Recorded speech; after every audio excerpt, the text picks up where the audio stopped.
You have like 6 essentials of exercises, and I know you have kind of like the 6 pillars as well. You don't have to give them all to us, but just things that we should think about also kind of when you teach people how to train with their muscles. What are some of the things that are important to you? Sure. So specific to the muscles, there's basically 3 things that I like to teach people. So I kind of narrowed it down.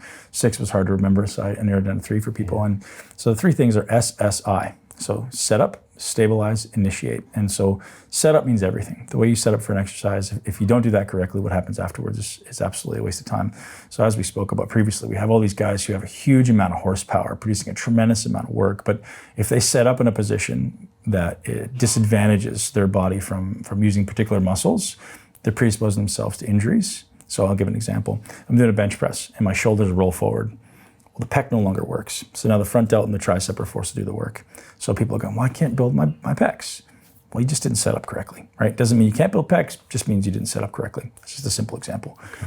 So that's, like, hey, let's make that happen first. And that's true with every exercise. Your setup has to be optimized so that as soon as you start moving, the muscle you're moving or your muscle you're training is actually the muscle doing the work, right? So if I'm setting up so that something else has to overcome inertia or propel motion, I'm losing an opportunity in that muscle. So I don't view exercise as an attempt to complete a movement.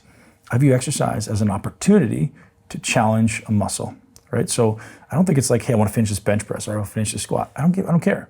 My objective is I want to challenge this muscle. How can I maximally challenge that muscle? What does that look like? So if I said to you, your listener at home, what does it look like to challenge your bicep from the lengthened portion, so my arm's fully extended, all the way to the shortened portion, as much as you possibly can, in 1 rep or 3 reps? What does that look like and feel like? And most people just start doing it and they go, oh, it might be kind of slow and really like squeezing. And yeah, now take that, put a resistance in your hand, which adds to the challenge, and do that. So what does it look like to challenge your quad muscle? Well, it's just extending my knee.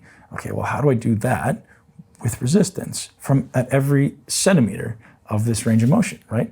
That's it. That's exercise. And that all is very dependent on how you set up, how you stabilize, because muscle contraction is governed by stability. If I don't have stability, I don't contract muscles. That's the bottom line. Your brain will literally down-regulate muscle contraction based on its interpretation of stability. The simplest way to think about that, if I stand on ice and you try to lift weight, what's going to happen?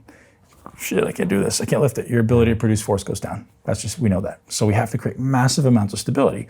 So thinking about that, every muscle has 2 ends, right? What all muscles do is this. They shorten.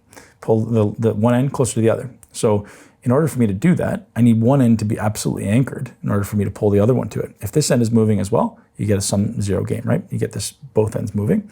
So that's what people do wrong. Both ends are moving, their whole body's kind of swaying in space. You have to create, I always say like you're in a cast, or like in a full body cast. I'm gonna immobilize my body and then isolate things. So that's, kind of this foundation of contraction. And then the final one is initiate, because the muscle you're training has to initiate the movement.